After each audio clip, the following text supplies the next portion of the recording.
اور دین کی بات سنانے کے لیے یہاں پہ جمع ہیں، یہاں پہ اکٹھے ہیں۔ اور نبی کریم صلی اللہ علیہ وسلم کا ارشاد ہے کہ جب کچھ لوگ قرآن کی بات کرنے کے لیے یا اللہ جل جلالہ کو یاد کرنے کے لیے کسی جگہ جمع ہوتے ہیں تو اللہ کی طرف سے ان پر سکون کی کیفیت نازل ہوتی ہے، اور اللہ کی رحمت ان کو ڈھانپ لیتی ہے، وہ مکمل طور پر اللہ کی رحمت کے اندر ہوتے ہیں، اور اللہ جل جلالہ اپنے فرشتوں کے سامنے بڑے فخر سے اس بات کا تذکرہ کرتے ہیں کہ یہ دیکھو، یہ میری مخلوق ہے، یہ میرے بندے ہیں، یہ مجھے ماننے والے ہیں، یہ کس طریقے سے اپنے کام کاج کو چھوڑ کر، اپنی دنیا کی مصروفیات کو چھوڑ کر، اپنے گھر کے کاموں کو چھوڑ کر، اور نہ معلوم کن کن چیزوں کی قربانی دے کر اس وقت میرے گھر میں جمع ہیں، اور یہاں جمع ہونے کا مقصد دنیا کا حصول نہیں ہے، کیونکہ یہاں سے تو دنیا ملتی نہیں ہے۔ آپ مدرسے میں آئیں گے، آپ مسجد میں آئیں گے تو ظاہر ہے کہ روپے پیسے آپ کو نہیں ملیں گے، بلکہ الٹا محتمم صاحب آپ سے کہیں گے کہ آپ پیسے نکال کر یہاں رکھ دیجئے، دے کر جائیے ہمیں۔ تو فرشتے، اللہ جل جلالہ فرشتوں کے سامنے اس صورتحال پر فخر کرتے ہیں، اور اس کی ایک وجہ ہے۔ اس کی وجہ یہ ہے کہ جب اللہ جل جلالہ نے حضرت آدم علیہ السلام کے بارے میں فرشتوں کے سامنے یہ اعلان کیا کہ انی جاعل فی الارض خلیفہ، کہ اس زمین کے اندر میں اپنا ایک خلیفہ اور نائب بنانے والا ہوں۔ اللہ نے اس انسان کو منصب خلافت سونپنے کا ارادہ ظاہر فرمایا، تو اس پر فرشتوں نے ادب کے ساتھ اللہ جل جلالہ کی بارگاہ میں اپنا ایک سوال رکھا، اور وہ سوال یہ تھا کہ اتجعل فیہا من یفسد فیہا ویسفک الدماء، کہ اے اللہ، جس مخلوق کو آپ خلیفہ بنانے جا رہے ہیں، یہ مخلوق تو بڑی جھگڑالو قسم کی مخلوق ہے، بڑی فسادی قسم کی مخلوق ہے، بہت زیادہ گڑبڑ کرنے والی مخلوق ہے، آپ اس کو زمین کی خلافت سونپیں گے تو زمین میں جا کر بھی وہ یہی کام کریں گے، زمین میں جا کر فساد مچائیں گے، زمین میں جا کر اودم مچائیں گے۔ اور اگر ہم آج کے انسانوں کے حالات کو دیکھیں تو فرشتوں کا سوال اتنا غلط بھی نہیں تھا، کیونکہ فرشتوں کو اندازہ تھا کہ اس مخلوق کی فطرت میں بگاڑ رکھا ہوا ہے، اور یہ بات ان کی درست تھی۔ اس لیے اللہ جل جلالہ نے فرشتوں کے جواب میں یہ نہیں کہا کہ تم میری اس مخلوق پر غلط الزام لگا رہے ہو کہ یہ فسادی مخلوق ہے، یہ ایک دوسرے کا خون بہانے والی مخلوق ہے، تمہارا یہ تجزیہ درست نہیں ہے۔ اللہ نے فرشتوں کی بات کے جواب میں یہ نہیں فرمایا، بلکہ اللہ نے فرمایا کہ انی اعلم ما لا تعلمون۔ کچھ چیزیں ایسی ہیں اس مخلوق کے بارے میں جو تمہارے علم میں آ چکی ہیں اور تم اسی کی بنیاد پر بات کر رہے ہو، لیکن تمہارا علم اس مخلوق کے بارے میں ادھورا ہے۔ اس مخلوق کے بارے میں اور تمام مخلوقات کے بارے میں مکمل علم صرف اور صرف مجھے یعنی اللہ جل جلالہ کو حاصل ہے۔ آج کے انسان کو دیکھیں، اللہ نے انسان کو اس کرۂ ارضی پر ایک طرح سے حکومت عطا فرمائی ہے تو یہ چھوٹا سا وجود، لیکن یہ چاہے تو شیر جیسے جانور کو پکڑ کر پنجرے میں بند کر دے، یہ چاہے تو کسی جانور کو پکڑ کر مار ڈالے۔ گویا اس زمین پر سب سے با اختیار جو مخلوق ہے وہ یہی مخلوق ہے، انسان ہی ہے۔ لیکن آج کے انسان کو اگر دیکھیں تو اس کرۂ ارضی کو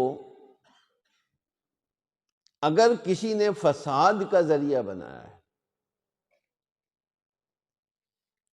اس کرۂ ارضی کو، اس زمین کو ایسا بنا دیا ہے کہ اس پر رہنا لوگوں کے لیے مشکل ہے، تو اس کی بڑی وجہ یہ خود انسان ہے، انسان کے کرتوت ہیں، انسان کے کام ہیں۔ اور یہ بات اللہ جل جلالہ نے 1400 سال پہلے اپنے حبیب صلی اللہ علیہ وسلم پر قرآن میں اتار دی تھی کہ ظہر الفساد فی البر والبحر بما کسبت ایدی الناس، کہ یہ زمین چاہے اس کے خشکی کے علاقے ہوں، چاہے اس کے سمندر ہوں، پانی والے علاقے ہوں، ہر جگہ جتنی گڑبڑ ظاہر ہو رہی ہے، جتنا فساد نظر آ رہا ہے، وہ ان انسانوں کے اپنے کرتوتوں کا نتیجہ ہے۔ حتیٰ کہ اس انسان نے کائنات پر محنت شروع کی، چیزوں کو جاننے کی کوشش کی، سائنس وجود میں آئی، اس سائنس کے ذریعے جہاں اس انسان کو راحت و آرام کا سامان ملا، زندگی میں آسائش پیدا ہوئی، وہیں اسی سائنس نے اتنی بڑی گڑبڑ بھی کی ہے کہ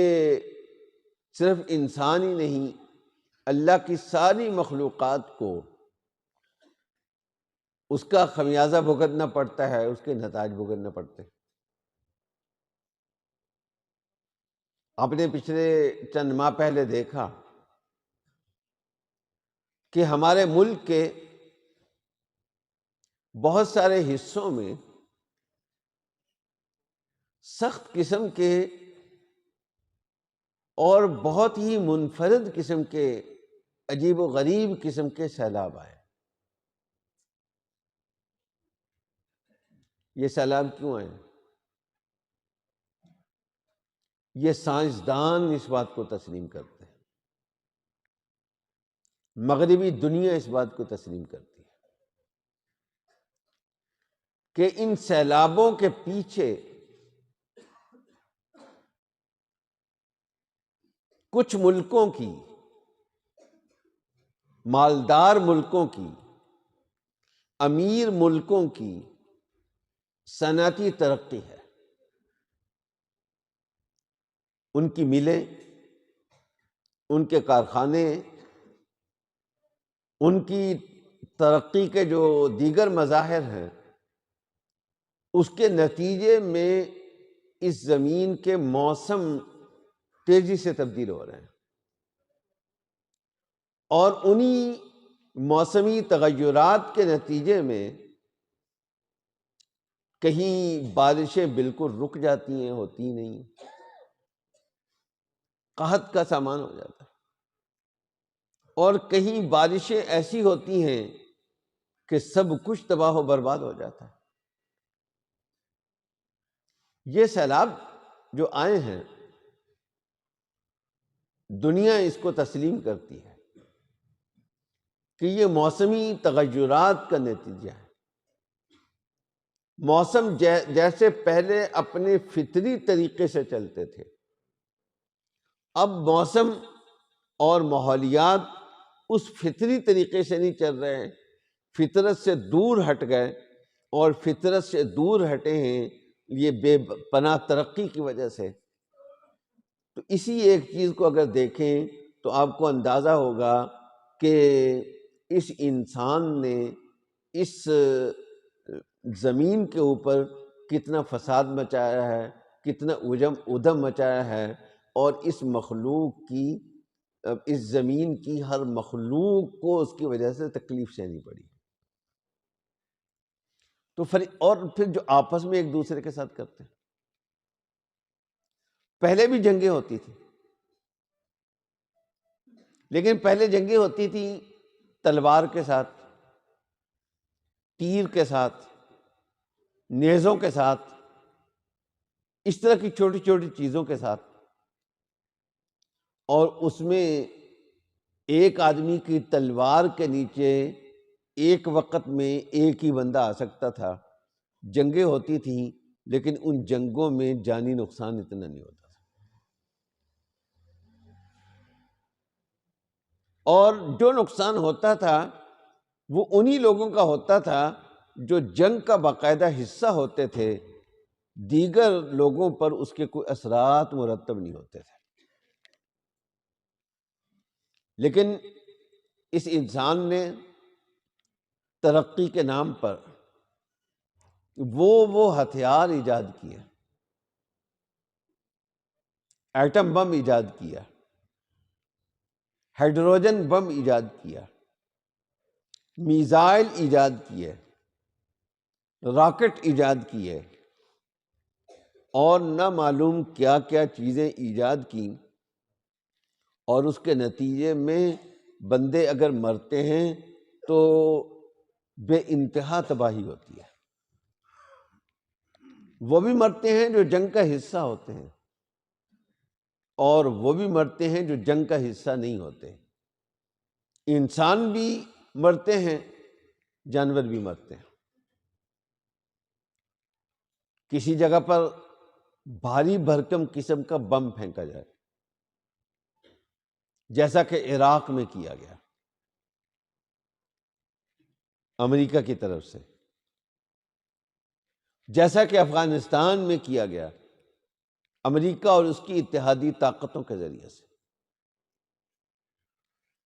تو اگر میرے ہاتھ میں تلوار ہوتی تو میں اسی کو مارتا جس کو میں مارنا چاہتا تھا، اور کسی پہ اس کے کوئی اثرات نہیں پڑنے تھے۔